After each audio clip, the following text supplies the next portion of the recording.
I don't know. It's up to you. Okay. Like they said, it's your show. Oh, if they call in, now we speedball. Wait to the show. Okay. Are we recording? Yes. And we're on live now. We're on. Okay. Yeah, we're on. Hello, everybody. Actually, I was expecting the theme song. Hi, I'm Frankie-san. And I'm Mark. And welcome to Videoland Express, celebrating 25 years on the air this summer. Okay, so we got a lot to talk about. Now, real quickly, I just want to show my blog over here that has all the information. If you go to my blog, that also connects to the website that has all the links accordingly. And what's that basically about is that it has the widgets on the right-hand side. I don't know if it's coming up or not, but if you go to this blog, you just go to Google search and type in Videoland Express, and Google search will give you the links to our blog and to our website. And if you go to the website, it gives you the link to the blog. And if you go to the blog, it gives you the links, the links to the other page. But with the widgets, there's 3 widgets. And one of them is the Blog Talk radio show. And what that is a half-hour show that goes along with the blog. I talk about the different articles. Matter of fact, I just did a brand new show yesterday because they made a big announcement about Captain America Civil War and the new cast announcement that's going to have Ant-Man and Spider-Man included. But that's a half-hour show that coincides with my blog page. And then we have Talk Shoe Radio, and that's a 1 hour, 2 hour show that me and Mark do. I don't know if we're going to do one next week, but you're going to a convention? Yes, next week. Okay, what's that, Atlantic City? Yes. Okay. Atlantic City. Okay. Boardwalk is like a big convention. A sci-fi convention? No, yeah, it's like a comic book, sci-fi convention. Okay. Basically about the movies. They're basically just trying to plug their cool. Their new product. But that show's going to be, maybe I'll go on myself then. And the whole idea with that show is when we don't go live, the show days is on the website. Okay, it's a bi-weekly show every Saturday that we do the show from Manhattan Neighborhood Network studio over here in New York City, uptown. And when we don't do the show the next Saturday, we do the Talk Show Radio. And the whole idea for that is to actually have the chat room open and take phone callers. And that show will probably be an hour or 2, depending how many people call in. And we'll keep on the show going. So basically, those are the announcements. We're not going to be here July 4th, fortunately, because it lands right on a Saturday, out of all things. But we have 25 years live in the air. The actual date for that is going to be in July. But next time, we have more information on that. And again, just tune into the radio shows and my blog. That covers pretty much that. And I said on the show, the person who has the last laugh this year so far, top 10, top 5, the 4th biggest grossing picture of all time, Vin Diesel. Incredible. Nobody saw that coming. They almost put this to rest, to tell you the truth. Mm-hmm. Incredible. Yeah, okay, because this is from Variety magazine from last year. Damn. And Universal Pictures congratulates Vin Diesel on receiving his star on the Hollywood Walk of Fame. And people say, isn't that kind of overrated? Well, now he kind of deserves it because he's also a co-producer. And now they're going to have 7, 8, 9, 10, 11, 12, 13, 14, 15, 16, 17, 18, 19, 20. They should definitely get the Lazarus Award, I think. Jesus. For me, I still prefer Fast 5. It's still my favorite picture. Yep. Number 6, I don't like the nighttime scenes, especially the racing car scenes. I'm married because NASCAR being in the daytime and everything like that. But this one, Fast 7, is my second favorite, right behind Fast 5, mainly because that whole bus scene on the mountain and the cars flying through the buildings. You don't see that every day. What do you think about it? About Fast 5 or Fast 7? Fast 7. All right, Fast 7, a lot of it was digitally animated. It was pretty entertaining, but you're right, it can't beat Fast 5. Fast 5 was the best. I think the thing that I would hate to say, I have to say, the thing that brought it and resurrected the whole franchise, Fast and Furious franchise, was The Rock. Everyone says this. All the critics say that he resurrect this dying franchise. Because I remember I tell everybody, oh, this thing was dead till he shows up. And everybody said, no, I loved it. A lot of people were lying to me and say, no, they've been following it since forever. Like they do with baseball teams or football teams, and they lie, and then they jump on board, and then the bandwagon at the last minute. I said, really, you liked it so much? Do you remember Fast and the Furious 4? And most people don't. Yeah, which I think was Tokyo Drift. Yeah. No. Tokyo Drift was, I think, number 3. I get confused. You see that? Tokyo Drift was number 3. Most people don't remember number 4. Okay, so see, even I get You see? confused. Yeah. That's what I'm saying. Fast Five made the franchise again. It revived the franchise. I just want to say one thing, mainly because also they changed the titles, and I said that on the radio show because nobody could. I just want to show this visually, not to repeat myself on the show, but I mentioned this Roger Corman disc. Okay, the Roger Corman Puerto Rico trilogy. I was in Puerto Rico for 6 months there, mainly because I got family there. Anyway, and he's what you call it? There's another DVD collection, the B movies collection, and he is the original creator of Fast and the Furious. Believe it or not, Really? he did a black and white movie back in the early '60s, black and white movie, and what you call it? He created the title of the Fast and the Furious. Universal Jesus. wanted that title. They had to pay Roger Corman to get that title. Wow, but good only man. for one picture. And he wanted, well, if you're going to do more of a franchise like sequels, you have to pay me ka-ching, ka-ching, ka-ching, parts 2, 3, 4, 5, 6. And that's why those titles have always been changing. They paid him one ka-ching for the first movie.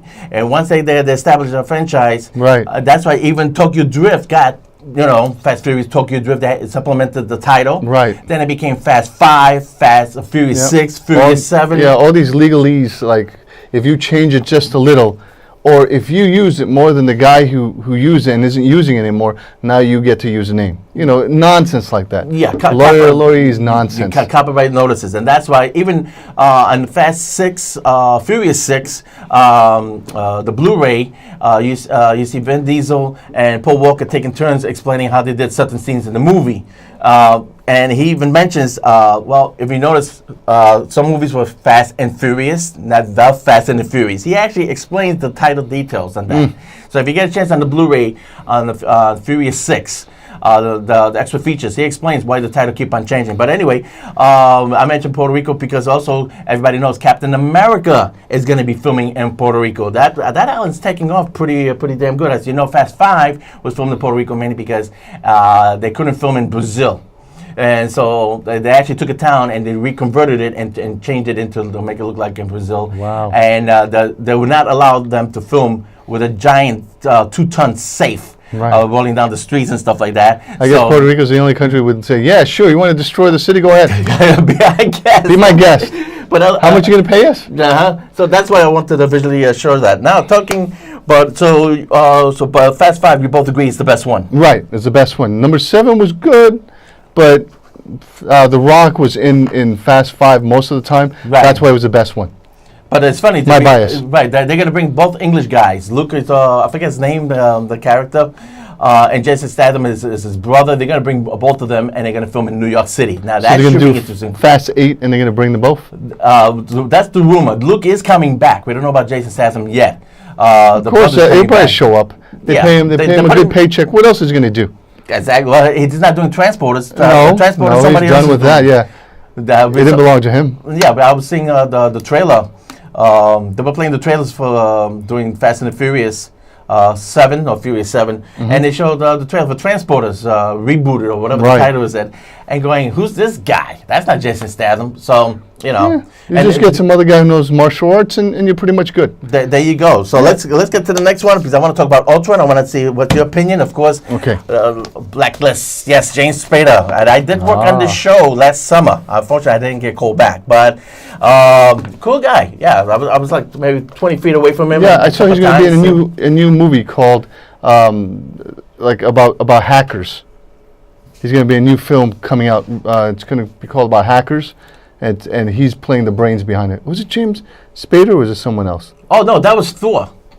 That movie already came out. Oh, okay. No, I was thinking about this other movie that's coming out. Another movie about hackers? Yeah, about hackers, yeah. Liam Hemsworth, he came up with a film he about did hackers. one. Yeah, he did one about hackers too. That tanked. So these guys need Marvel They need pictures. Marvel. They need writers. Don't people forget that the writers are the ones who do the whole thing. These guys, they're in a couple of films, and all of a sudden they think that the brain's behind the whole operation. It's not true. Okay, let's go back to Avengers Ultron, because I want to add something to that later on. Definitely, go ahead. Ultron, I liked Ultron when I first saw it. I gave it a 4 out of 5, and then I saw it again, and I went down to a 3. It doesn't have a repeat quality, and I've been saying that because on a radio show, if you give a listen to that, they made a big cast announcement yesterday for Captain America Civil War. And I said right off the bat, why are you calling it Captain America? Just call it the Avengers Civil War. Everybody's in it from the previous pictures, and except for the Hulk and the Thor, they got everybody, even Iron Man, and they're going to include Ant-Man and Spider-Man is going to make a cameo. I mean, and I did say for as far as box office, what's going to happen is they were predicting Ultron is going to make like over 80 million. The numbers came in yesterday, Friday. It only made like 21, which means it's going to peter out about 16. And I said it'd probably be making about 50. So my point was where the repeaters, where the fan base, because with the fan base, it would have made over 80 million, and it's not going to clear that. That means even if a lot of the fans are going, yeah. And once they made the cast announcement, it's like, I want to see that Captain America Civil War with everybody including Spider-Man, than going back to see this. And right. But what do you think about Ultron? So let me take it step by step. Ultron, it seemed like they were doing too many cliche moments in the film. It's sort of like the writing went away from them. And it's like they hire, it's like all these franchises. They hire writers in the first movie. Right. It's the best. It's like the impresario scene, like the magician shows you his tricks, his illusion. Right. And the next trick, he doesn't even care. He's like, oh, look at this. I could remove my thumb. Oh, it's amazing. Stuff like that. And this one, it was like they were just doing a lot of cliche moments, a lot of cut screen moments where they're all like, oh, look at them all together in a row fighting at this. Slow motion. Oh, slow mo. Oh, slow mo. I don't care. But but I'm saying they're just wasting more time on that than the writing. Yeah. You look at it. Talking about the writing, exactly. The writing's gone. The writing was weak. Yeah, that's what I'm saying. They didn't want. It's like they think the first thing that they can cut out of the budget instead of the actors' salaries is the writing. You don't see these guys on their own. I saw them last night at Jimmy Kimmel. The other night they were like a Family Feud event, both of them. One team Captain America, one Iron Man team, and these guys they couldn't come up with anything. Most of these guys look like they were on something. It's no boosters. Yeah, they're probably on something. Jeremy Renner, he said, party. It's like, dude, I mean, you guys aren't the reason why it's good. It's the writers. So you can equate these words marvelously, and it makes it better. Right. But really, help put the writing in. This movie John Whedon, he was a little bit off his mark, I thought, on this one. Also, the expectation, seeing all the Avengers finally the first time together in IMAX, in 3D, been there and done it. Right. So, and then Ultron is like, oh, I'm not a puppet on a string no more. Okay, what are you trying to convey over here? Yeah, they didn't make it seem that difficult to eliminate him at one point. Yeah, and then the Avengers are fighting robots. I said, you fought like Thanos' thugs, the aliens, saving the Earth and everything. It was almost the same Loki, thing. You cannot beat Loki as a villain. And Ultron was very weak over here. Yep. I guess they wanted to pay somebody for an actor, so they just paid for the voice. Right. One less paycheck. Well, what you call it? That was Robert Downey Jr.'s boy from the good old days. James Spader. They used to hang around a lot together, so that's why, Robert Downey Jr. is like that. If he tries to help his friends out along the way. He got Shane Black to do Iron Man 3. He got the writer from Sherlock Holmes, the movie he did with Robert Ritchie. For Sherlock Holmes, I think number 2, and they went to write Iron Man number 2. Then Shane Black did number 3. That's all his cronies. Robert Downey Jr. He gets his friends. He gets some jobs and stuff. Yeah, at least he pays back. That's pretty good. Yeah, he looks after them. Help out the writers too. Yeah. So, but that's not always the right choices. Iron Man 3. I don't think much of Iron Man 3. Nope. Okay. Not at all. Not at all. So, but I like Ultron. But my problem was, again, it's a movie that's being setting up the whole new Avengers thing. And that was the problem I had with Spider-Man number 2. So we're giving out spoilers. Hopefully you saw this film already. They should have seen it already. Spider-Man 2 was just a setup for the Sinister Six. And in the meantime, I'm still waiting for the Vulture. Vulture was supposed to be in the first Spider-Man movie with the Green Goblin, directed by Sam Raimi. Right. And he kept on postponing it. John Malkovich was supposed to do it. Then the third movie, they had Sandman instead and Venom. Right. And the Rhino. Yeah, right. And then they kept on postponing all these characters. And Vulture, we still haven't seen it. Yeah, it's too late. I already tapped out. Yeah. Like they say, tapped out, I'm out. I'm done. It's like Tony Stark said in the Avengers 2. I'm tapping out.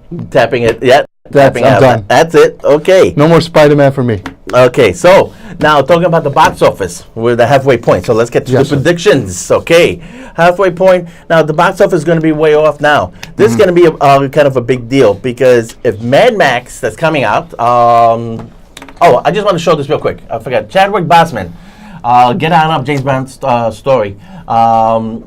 He's going to be playing the Black Panther. In Civil War, Captain America. And so it's not the Black Panther, the movement. It's the actual hero. I don't think this already knows what a movement was back then. It's something from the 70s. Power to the people. He was excellent. The movie's kind of mixed up because it goes back and forth with he's an old guy, he's young, he's a kid, old guy, in Black Panther? No, in this movie about James Bond story. Yeah, the time.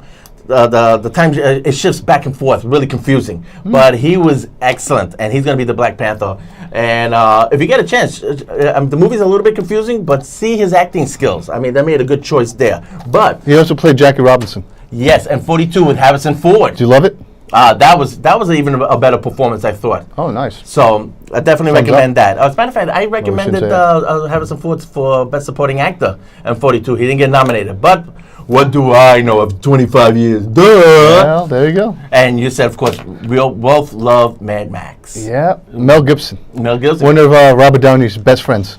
Yeah, another one. Yep, because when Robert Downey was down, he was the only guy who actually hired Robert Downey. Yeah, when he got back. That's true. Yeah, he helped him out, so now Robert Downey's looking out for him. Yeah, fellow Akis, man, they stick together. But I tell you, birds of a feather. But yeah, there you go. But Mel showed up. The LA premiere, I think it was Wednesday or Thursday. They had a premiere of the new Mad Max, and Mel Gibson was there supporting Tom Hardy. Ooh, nice. Cool. Okay, very so cool. I like hearing things like that. It's like Robert Downey Jr. He did that little commercial about the kid with the robot arm. Yes, that was nice, and both. Who was it? Chris Evans and Chris Pratt from Guardians of the Guardians of the Galaxy, excuse me, right? And they did a little promo for a kid who was in a hospital. You know, I mean, that's I think that's really cool. Sometimes they don't get the credit for that. Yeah, you got to get back. You got to get back. You got to get back to the community. But Mad Max, now here's the thing. Mad Max is rated R, and there's only a competition. It's going to be Tomorrowland and San Andreas. Hopefully, Mad Max, they got, I'm going to repost it again. I think JoeBlow.com, they put out a whole thing on behind the scenes of Mad Max, the new movie. And all the cars got names, and one of them is called Cranky Frank. And I said, man, they must have seen me coming a long time ago. I thought it was kind of cute. But how's it going to do? Here's the thing. Yeah. If Mad Max really does good, the Fast and the Furious fans got to show up for this movie. And also, if you don't know what the Road Warrior is, this is the movie to see before you go see the new one. You know, that's your homework assignment, boys and girls. And back then, this was filmed like back in the early '80s. Yes, there was no computer generated available back then. Everything was done in camera. And actually demolished cars. You know, the Fast and Furious fans, at the last movie, they said they demolished over 200 cars. Whoa. They were the ones who did it first. George Miller in Australia. They're the ones who did it. They demolished a whole bunch of cars. But they do the same thing in the new movie. And so there is some CG implemented, mainly because some stuff was so outrageous, they didn't want to risk any injury to the stunt crew. But anyway, how's it going to do? Mad Max fans are going to be there, but Fast and the Furious fans got to show up for this. If not, I don't know. I think the thing that really brought in the fans for Fast and Furious, I hate to say, was the death of Paul Walker. And I think a lot of people were intrigued to see how that was going to turn out. But with Mad Max, you got to remember, this was a cult hit. Yeah. Remember? And like most cult hits, like Quentin Tarantino movies, they don't do that well in the box office. Right. But later in life, all of a sudden people say, hey, that movie isn't that bad. And they keep seeing it.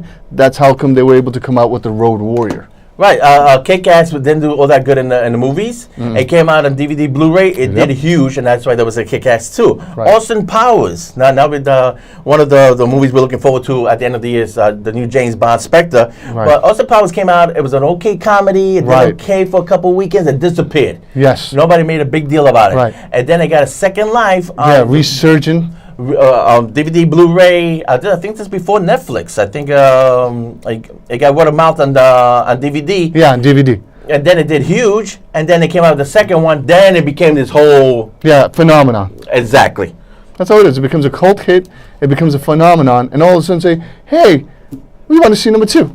Yeah, and of course he overdid it with number 3. But Yep. Okay, so and we'll see what happens with Mad Max. Now, if Mad Max does great, that means a lot of all the other movies will do good. If Mad Max does poorly, good luck to all these other movies. Well, I think that the new Fury Road, the new Mad Max film Fury Road, is probably going to do the same numbers that the Road Warrior did, or Mad Max did, and then eventually it's going to have a second life. I think that's my prediction. That is going to go that route? Yes. Okay. All right. I hate to say it, but that's how it seems. Everybody sort of ignores things in the theater, and all of a sudden it comes out on DVD, and then boom, second life. Well, let's ignore things. The 3 big pictures are coming out in May. Here we go. The predictions. we have Poltergeist, Tomorrowland, and San Andreas.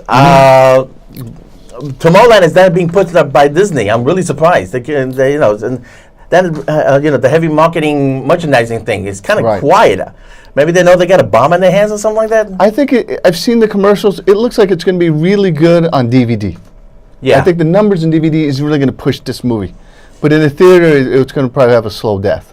Okay. My prediction. Okay. I'll go along with that. Poltergeist, a movie nobody was asking for. Nope. And the first one was not all that. Nope. Okay. Nope. But it got its second win through DVDs, word of mouth. People started creating stories behind it, saying that the movie was cursed, and then sort of generated a second and third movie. The only person who was cursed was Toby Hopper, who directed it, because Steven Spielberg was like, "You didn't get the memo." There's a big story on that. That all he did was Toby Hopper is giving memos, directed this way, directed that way, and to the point that Steven Spielberg actually directed a couple scenes in Poltergeist. Wow. Okay, it's same thing like Scarface. Anybody's Al Pacino fan? They came up with a new edition of Scarface, and that big "Say hello to my little friend." There's a scene there that's actually directed by Steven Spielberg himself. Wow. That's in the movie. A little trivia there. Okay, Tomorrowland, we don't know what's going on with that. I don't think, I don't know. Yeah. And San Andreas, nobody's asking for that either. Yeah, I guess. Can The Rock save it? He saves sequels. I don't know if you can open this. But the thing is, Rock is more of a guy. He's more of a guy who's the second banana who saves the movie. Right. All of a sudden, out of nowhere, boom! He's like the sergeant in a military film. All of a sudden, you're not expecting this guy, and boom, he becomes the big hero in the film, or the big actor you look forward to. But yeah, you're right. San Andreas, I don't think anyone really asking about this.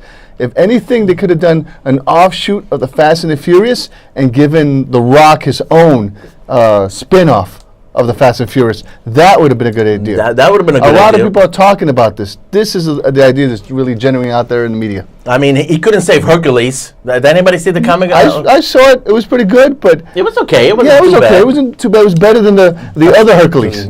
Yeah, there was another one. There was 2 Hercules. Right. They both canceled each other out. People were just burnt out. So let's go to June. Yes. And the 4 big pictures that I picked out: Spy, the comedy, Melissa McCarthy. She's got a fan base, and you got Jason Statham making fun of his own persona. I think that's gonna work.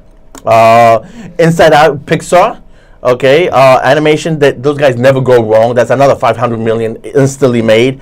Ted 2 is gonna be questionable. Where people, the first one was kind of a nice surprise. So people want to revisit that. I'm gonna be there, but his cowboy movie did not do all that good. Pretty much, I think. And we both agree Jurassic World is going to suck, but everybody's going to be there and everybody's going to love it. All the kids are going to see it. They're all going to love it. We're gonna say it's bad. We're going to pan it, say it was terrible. But the kids are all going to be there. They're all going to love it. They're going to generate their parents to see it because this is the first time the kids are seeing it with their parents.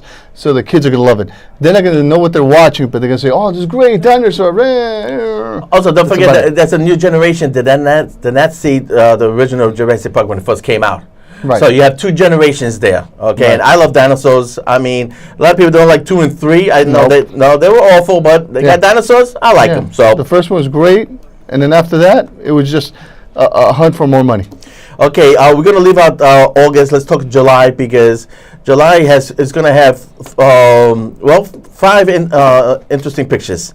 Minions again. You can't go wrong with those little guys. So they're gonna go back to the well. Yep. Ant-Man, that's the one everybody's looking forward to because because you know what that's going to do great? Because everybody was so disappointed in Ultron. That's how that's going to work out. I could see that. Mission Impossible, that's going to be a 50-50. What? I don't think it's going Who to asked for it? and then The only way he could save that is if he puts a rock in there. okay, there you go. Stick the rock in there. If the movie's if you what do you call it? Your series is tanking. Put the rock in there. Put the rock in there, right? It's like a football move. Yeah. Put him in. Yeah, but Tom Cruise his ego would not allow for that. Wow. We know that. Yeah, he won't. Not the rock over me. Nah, that's not gonna happen. Pick up the phone and call Dwayne Johnson. There you go. And the picture that everybody's talking that's gonna bomb. I said that as soon as I saw the trailer. Pixels with Adam Sandler. Oh, please, Adam Sandler movies. I think people they've caught wind to the fact that hey, you're not funny. Yeah, okay. And you got lucky a few times. You can't keep going back to the well doing the same shtick. If anything, I think he's just doing a ripoff of Jerry Lewis. Pretty much. And the last one, Terminator Genesis. Do we want to see Arnold to be Bach? Well, why not? We'll see it one more time. It's not going to do as well, I think. My prediction is it's not going to do as well, but people are just going to want to see it out of curiosity. It'll probably clear 14 million. And that'll be it. And then it'll have a second life on DVD. And then all of a sudden, for some reason, when it goes on DVD, all of a sudden everyone says, oh my God, this was really good. And it wasn't. One thing for sure, people want to see him, and it's got to do better than the last movie, Terminator Salvation. That was just that was garbage. That was just an excuse to sell the merchandise and the toys, because every other scene had a different incorporated machinery, Android kind of thing, Terminator, and it was just to sell more toys. That's all that the movie was about. But we're gonna end the show here with a real quick mini review. Arnold just came out with a movie called Maggie about the zombies. Okay. Boring. All I can say is take The Walking Dead, have Lincoln, the sheriff, talk to his son, preach him for a good 90 minutes, and take away all the zombie parts out. And that's all you have. It has a sad ending, believe it or not. He doesn't save his daughter. Sorry, spoiler, but I'm saving you 90 minutes of your time. Well, you could actually see in the preview that he's not saving his daughter. Yeah. I mean, they might have put it in Broadway. Yak. That's what I'm saying. Yeah. It would have done better as a Broadway play. Yeah, but a lot of talking. So really, he was good though. He was really dramatic, you know. He could, because he had no other choice but to act. There's only one scary scene in the first 10 minutes of the movie where a zombie comes out and attacks Arnold, and then the rest is a snoozer. I could have walked out. You're not missing anything, folks. I'm sorry, Arnold. We love you. Yep. Hopefully you'll make it. Hopefully you'll be back with Terminator. I had to put that in. I know that's so corny. And I guess, did you mention Spectre? James Bond. Well, I did say in the radio show that's going to be the top 10 of all time. There's going to be 4 movies. We already got F7. Fury 7, we got Avengers. It's definitely going to be a top 10 of all time. James Bond, Spectre, and of course Star Wars. Star Wars. We almost forgot to mention that. Star Wars. Everybody's saying it will beat Avatar for all time. Oh my God, that looks like a tough. So, because I'm watching the film, and none of the actors in it look very engaging to me. Right. And it's kind of. I'm sorry to say, the Star Wars fans are going to hate me, but when you see. What do you call Han Solo, Harrison Ford walk in there and says, "Hey Chewie, we're back." I'm like, shut up. I got chills. I'm sorry, man. I got chills, man. I'm sorry. I know I'm offending people, but it seems like an old coot. Where the hell was he? Thumbs down. Why is he coming in and saying, we're back? Why? Somebody put you away in an old age home and all of a sudden you escape with Chewbacca? I guess. Well, anyway, we're going to be going off the air any second here, so... everybody, thanks for watching Videoland Express. Thanks for supporting us for the past 25 years. We're going to go right through the whole summer. The show dates is on the website. Don't forget to listen to our radio shows on the blog. And we'll see you in 2 weeks. All right, everybody. Take care. See ya. Hey. Now we do the Mario.